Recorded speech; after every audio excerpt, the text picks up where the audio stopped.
Welcome everyone to Vested Interest. This is Shane back again for another stock pick of the day. It is May 11th, last one for the week, Thursday. We are going to take a look at a mining company out of the materials sector, Sibanye Stillwater. Let's jump right into the video. If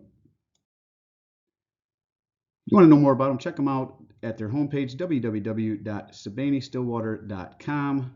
Sibanye Stillwater is a multinational mining and metals processing group with a diverse portfolio of projects and investments across 5 continents. The group is also one of the foremost global recyclers of PGM auto catalysts and has controlling interest in leading mine tailings retreatment operations. Sibanye Stillwater has established itself as one of the world's largest primary producers of platinum, palladium, and rhodium, and is a top-tier gold producer. It also produces and refines iridium and ruthenium, nickel, chrome, copper, and cobalt. It's not listed here, but they do have their hand in lithium as well. The group has recently begun to build and diversify its asset portfolio into battery metals. That would be the lithium. Cobalt is used in batteries as well. I've been in one of the GM battery plants, helped start that one down in Lordstown, Ohio, so I've seen the bags of cobalt that they use. Nickel as well. The group has recently begun to build and diversify its asset portfolio into battery metals, mining, and processing, and is increasing its presence in the circular economy by growing and diversifying its recycling and tailings reprocessing operations globally. Again, if you want to know more about them, check them out, www.sibanystillwater.com. That is their homepage where I pulled this information from. So Sibanye Stillwater was down on the day, down 4.96%, closed out the day at $7.86. We are talking about a Sibanye Stillwater Limited, ticker SBSW, out of the material sector. This is a mining company here, very cyclical in nature, so keep that in mind. 52-week range as low as $7.78, as high as $13.38, so really right up against that 52-week low. Average volume 4.3 million. Today's was 6.15. Market cap of 6.517 billion. Beta of 1.27, so they are more volatile than the overall market. Price to earnings, PE ratio is $5.65 per share, very low. Earnings per share, EPS, is sitting at $1.39 per share. That's pretty decent for a mining company. For dividend, this is going to be a little misleading. It says 53 cents. That's typically what shows out on the year. This is actually for their last payout, pretty close to their last payout. We'll see that here in a little bit. But dividend yield of 5.51%, very nice, high yielder here, but they are a semi-annual payer, so I would expect one more payout around 53 cents actually this year. Ex-dividend date was March 23rd, so they've already paid out. You can see they paid out in April. I received my dividends. I am long in this company, full disclosure. You'll see my position here in a little bit. And according to Yahoo Finance, they have a one-year target estimate of $11.97 per share for the stock price, so it speaks to some potential upside appreciation in the stock price. Now, typically I'll tell you, I want to get into statistics and financials, so we want to look at the statistics for dividend yield theory, but unfortunately they do not have a 5-year average dividend yield for this one, so we can't really do that. So you want to judge this one discounted cash flow analysis or some other way to look at this. But again, mining companies in general are very cyclical in nature. It does have a, again, 5.51% dividend yield, and then get into financials, look at their balance sheet, income statement, and free cash flow, because that's what they pay dividends out of. So you're going to see something a little wonky here. Again, very cyclical in nature, mining companies tend to be. 2019, 1.7 billion here. 2020, 17.5 billion. 2021, 19. So nice growth there, but then boom, big drop off here from 2021 to 2022. They actually had some issues around their mines, and they are still having issues with strikes going on. So having some labor disputes. So that may have been part of it right there. Excuse me. But negative free cash flow overall. So that is not a good sign. You can see that some years they buy back their own shares, some years they do not. Again, all this information brought to you by Yahoo Finance. I always recommend more than one source, so let's take a look at another one. And stockanalysis.com is another one that I like to go to.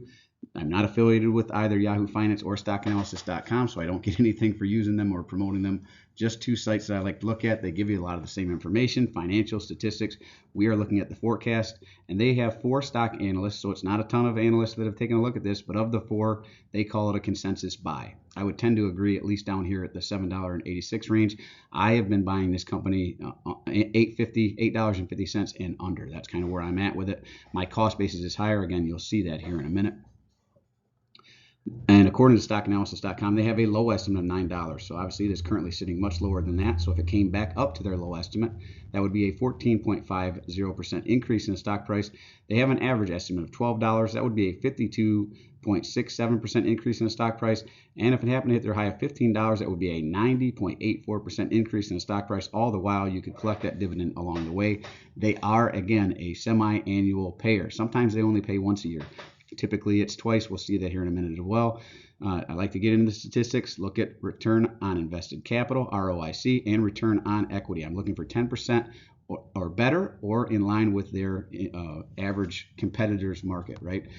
For both of these, ROE, return on equity, is sitting at 22%, so that's good there. And ROIC, return on invested capital, is sitting at 24.10%. So very good on the numbers overall. Free cash flow is really the only one that concerns me, but again, very cyclical in nature, mining companies tend to be. So I wanted to pull the data on their payout ratio. They do have a 40, at least right now, 47.10% payout ratio, negative dividend growth, and there's a reason for that. Let's look at this. Another thing I want you to notice is they have this ZAR, that is the South African Rand, and $1 equals 52 cents American. So one South African Rand, one of their dollars, equals 52 cents of the American dollars. Right, so at 1.220, right, they're 52 cents, and let's say around 60 cents. So pretty close to what we saw there on the last one. That is where they're at for their last dividend payout in March. But as you can see, going back to 2017, and this company has been around since 2013, if I didn't mention that. So they started paying back in 2017. You'll see 2017 they had a payout. Then it jumps to 2020, then 2 in 2021, then 2 in 2022. That's why I say I am expecting one more this year, but sometimes they do only pay once a year. So if we don't get another payout, I would not be shocked, but I am expecting one more. Now they are, again, having some issues, labor dispute issues, strikes going on that they're trying to hammer out. So whatever happens with that may impact that. So the drop from 2022 to 2023, $1.38 South African rands down to 1.22 South African rands is why you're seeing that negative dividend growth. I don't pay attention to that as much with this type of company because, again, very cyclical in nature. They are paying out based a lot on the cost of precious metals, right? But this is a bit of a play on the EV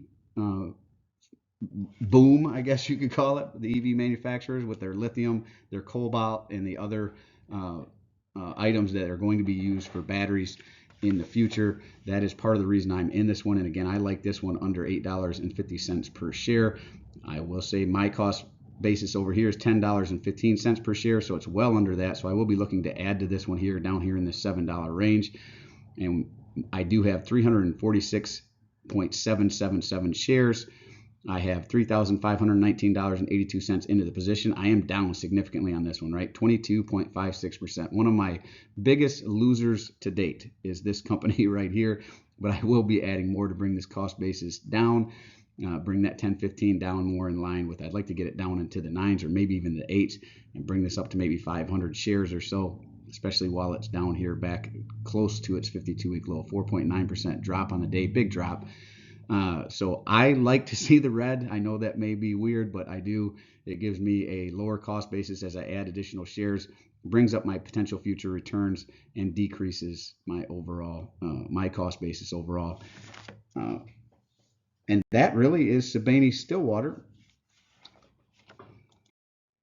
This is my investing criteria. I put this at the end of all the videos now, so you can pause it, go ahead and read through this and see what I'm looking at. Whenever I'm looking at a company, I would not necessarily use this for mining companies. Again, very cyclical in nature, so if you're into mining companies or looking to get into mining companies, realize you want to buy them at certain times and just stay away from it at others.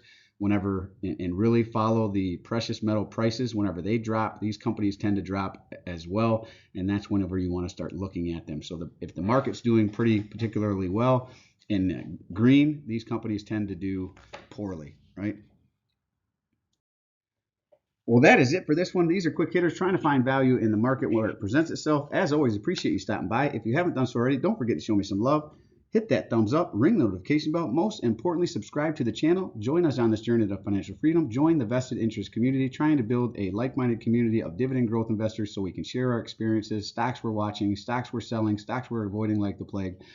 stocks we're putting on our watch list or that we're seeing value in. Excuse me. So go ahead and, like I said, hit that subscription bell down below, or the notification bell down below, and subscribe to the channel. I do personally read and respond to the comments, so drop a comment down below. Let me know what you think of Sibanye Stillwater. Is it in your portfolio? Is it one you're watching? Or do you have other mining companies that you prefer? This is Shane signing off. Wishing peace and prosperity to you and yours. And remember, financial security comes to those who take a vested interest. Hey, thanks for stopping by, and we'll see you in the next one. This is the last one for the week, so go ahead and join me back Sunday morning. I will be doing my portfolio update. I actually have not done any of my buys yet, so I will be doing the purchases tomorrow on Friday, and then giving you what happened in my portfolio on Sunday morning. We'll see you then. I'm not a financial advisor. Nothing in this presentation should be considered financial advice. I'm only sharing my opinion and investing in for educational and entertainment purposes. Invest involves risk and money. Should never invest any amount uncomfortable losing. Always do your own research. Invest based on your situation, circumstances, and select criteria, or seek the advice and counsel of a certified financial advisor.